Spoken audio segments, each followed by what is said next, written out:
After having put thousands of hours into maxing not only a normal Ironman account, but also a hardcore Ironman account, I set myself a goal to be the first person in RuneScape to max all 3 Ironman game modes. I'm now attempting to tackle one of old school's most difficult challenges, maxing an Ultimate Ironman. This is my road to maxing every Ironman mode. What's up everyone, and welcome to episode number 34 of the Road to Maxing Every Ironman Mode series. At the end of the last one, I did finally manage to get my 25,000 raw sharks. So now the goal is going to be getting level 80 agility, because as you can see in the shortcuts, level 80 unlocks the Taverley Dungeon Spiked Blades Jump, which is the quickest way to get to Cerberus, so definitely want to get that out of the way while I still have my inventory set up for herb runs and stuff. So I'm going to continue doing those. The next one I'm going to be doing are my Aventos, which I more than likely will get through all of those as well by the time I get to 80. Originally I was going to Alk Blood Runes while doing agility, but there's a lot of quick ways to get magic XP, so I'm not really too concerned about that. I can do that later when I'm doing like Arty, when it's a lot easier. But I'm starting out at level 72 agility and of course 0 Aventos.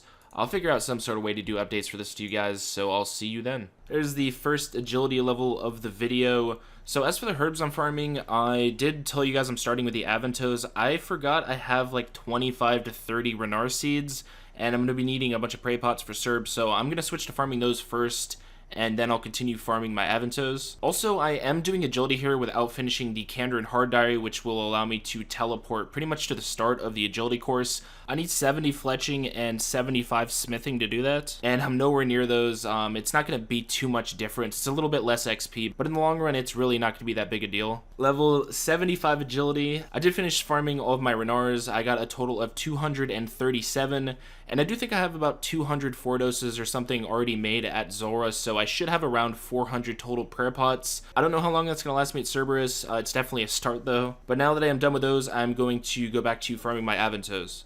Level 63 farming, so 2 more levels left to go until I can use the Hespori boss. I still need to get the seed, and I know that can be pretty annoying to get, so it's going to be a fun journey when I get to it. So I thought I'd be able to farm all of these Aventos by the time I finished agility, but there's no way I'm going to get through all these. I'll probably only be able to do like 50 or 60 more. I am almost 77 agility at this point, so we're getting pretty close. I think I'm about 600k XP off of 80.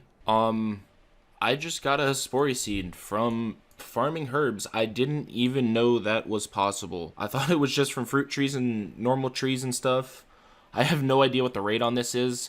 I farmed, what, like almost 3,000 herbs to get this thing? I mean, there's a Hespori seed for when I get 65 farming. That's going to save me a lot of hassle. I mean, I'm freaking happy. Wasn't really paying attention. I meant to give you guys an update when I got level 78. So there is level 78. 2 more levels to go.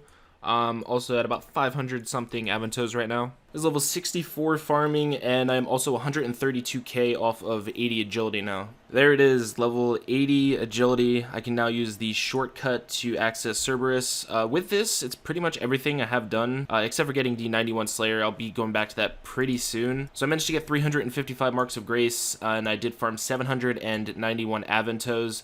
What I'm going to do now is go and get the 65 farming so I can plant this Hespori seed. One being it's going to take up another inventory slot if I don't do it. And since it's like the best suicide now, I want to get that done ASAP. So I'm going to head over to Tithe Farm. 38k should probably take a little bit over an hour to get through. So it's kind of off on my math here. I think this is like 60 something KXP per hour at my level, and I need 38k, so it's not going to take over an hour. It's probably going to take like 30-40 minutes. I did also go and trade all of my Marks of Grace into Amylase, so I got 3,500 more of those. I can't remember how much I already have. But I definitely have enough for a ton of stamina pots. I think I'm going to have to do another full run of these to get 100 more. I have no idea how much XP I get from this. I guess we'll see. 21,000 XP, so you have to do one more run of 100, and then I'll be level 65. There we go, 100 more fruits. And there it is, level 65. I can plant my Hespori seed now. The only problem with this is actually trying to find a good way to get up here. If you guys don't know where the farming guild is and where I have to actually plant the seed, it's up here in the corner. On screen right now, I will be showing you guys all the methods that you can use to get there. All of these methods I pretty much can't use if I suicide up here to get back. So my only method really of getting up here that I figured out is I'm going to be using the pest control teleport. And then I'm going to be going to Port Sarum and using the Land's End, I believe it's called, down here to transport. Then I'll run all the way up here to this transportation sign, and you can use that to take yourself over here. From there, I'm going to run through Mulch, which has a bunch of lizard men in it, and then I'll be at the farming guild. So we'll see how this works out. I was going to try this on my other account to see if it's dangerous or not, but I don't have any members on any of my accounts, so I'm just going to go for this and hope that I don't die. Also, before I do go and try that, I'm going to unlock this auto weed. It's going to save my life. I really won't need a rake anymore, and there's nothing else really here I want to buy, so I guess there's auto weed unlocked. Alright, so all good so far. Kind of scared of up here. I've never really been here. I don't know if this is... I'm assuming these are going to be aggroed. I'm just going to pray range. I know they can poison you, but it should be fine. I'm hoping I can run through this entrance and get to the other side. Because if not, it's going to suck. But if I can get over here, we should be good. So, okay, yeah. This is probably going to be my method when I run back up here to get my items. Until I unlock the spirit tree at 85 farming, whatever, I could just plant it here. And there's the spory seed planted. This takes 32 total hours to grow, so 32 hours from now I'll be able to start using this for suiciding and pick and choosing my items again and not having to use Zora anymore. With that done, the next thing I'm going to be doing now is making all of my prayer potions with my Renars I have. I'm going to save all the Irits and Aventos. The Aventos I'm not going to be doing for a while, and the Irits I'll probably only do as I need them when I get back to Slayer. Still incredibly happy that you can note the Snape grass now. It just makes my life so much easier. Level 65 Herblore. I finished all my prayer potions. I decided I'd just make 200 to 300 of these super attacks. Not only since I was so close to the level, but also since I'm going to be needing a bunch of them for Slayer anyway, so I figured why not just do it now and avoid the hassle later. I'm going to stop here with Herblore. 200 super attack force should last me a pretty long time. Also 177 more prayer potions. Now I'm going to do what I've been talking about that I should have done a very long time ago, and that is completing the Dream Mentor quest so I can get the bosses in Nightmare Zone, since that will speed up the points per hour so I can imbue my Berserker Ring. So I need to go back to Zora, collect all my stuff, get a new looting bag, and get my inventory set up for the quest. Everything I need to do this quest now. Thankfully, I have the tomato baskets and the sack of potatoes and stuff for all this food. It makes it a lot easier. Really didn't want to have to run up here 6 times. Also, my looting bag is completely full now, so I might have to start using up some of this stuff to clear out space. I'm going to be using a trident and Barrow's armor on this boss, so hopefully overall it'll be a bit easier. Thankfully, you can safe spot the final 3 bosses, but I'll see you guys back when I manage to reach the final boss. 12 sharks and a dream.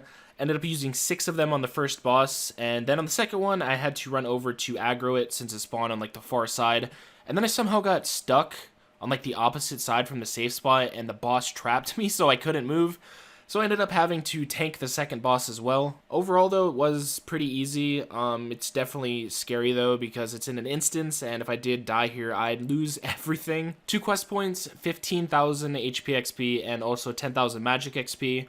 You also do get a lamp from this quest. It gives 15,000 XP in any combat stat other than attack and prayer. I'm going to use it on ranged, and it also works out nicely with that since my Tears of Guthix will go back into rune crafting again. The final thing left to do before I head back to Slayer is to imbue my Berserker Ring, so I need to get 650,000 points in Nightmare Zone. I haven't done this without full Darox for a long time, so point-wise, I'm not really sure how long this is going to take. I know with all the right setups and Dream Mentor and everything, you can get over 1,000,000 points per hour. Without Darox, I'd guess it's maybe 600-700k. Also, you do get 50,000 points from killing the Inadequacy, for those of you that didn't know. So if you're going to do NMZ, make sure you finish Dream Mentor first. Finally, towards the end of all the side stuff I had to do before heading back to Slayer, 651,000 points, and that means I can imbue my Berserker Ring. For those of you that don't know what this does, the normal Berserker Ring gives a +4 strength bonus, and imbuing it doubles that, so I get a +8 strength bonus. I believe that means it adds 1 to my max hit as well. Another thing with this thing, if I suicide with it, I do not lose my imbue on it. The only thing that sucks about it is I can't put anything imbued into the looting bag. This gear, though, right now, I think is looking pretty good. I believe this is the same setup I'm going to be using for Cerberus, so I thankfully have a lot of defense bonus. I am eligible, apparently, to do Tears of Guthix again, though, so I'm going to head over and do that, which will definitely get me another rune crafting level. 124 tears should be about 7,900? 7,400 XP. 51 rune crafting. I do also still have about 1,000 more ranged experience over my rune crafting, so next time I do it, it will still go into rune crafting. That is going to do it for this video, though. I hope you guys did enjoy. The next one, and probably the next one after that, and the next one after that is going to be doing a bunch of Slayer. I think I'm going to go up to 93, and then I'll take a break again. I do want to get that occult before I move on to doing something else. I don't think I'm going to go straight to 99, but we'll see what happens. Since I'm just going to be doing Slayer, these videos are probably going to start taking a little bit longer to get out, so I'm not too sure when the next one is going to be up. Go for the next one 100%. I want to try to get my first Cerberus task, though. I actually just realized that I put my Black Mask and my freaking Dragon Battle Axe in my looting bag as well, so that's fun. I have to go and take those out in Suicide again. So I'll see you guys in the next video, probably sometime within the next 2 weeks.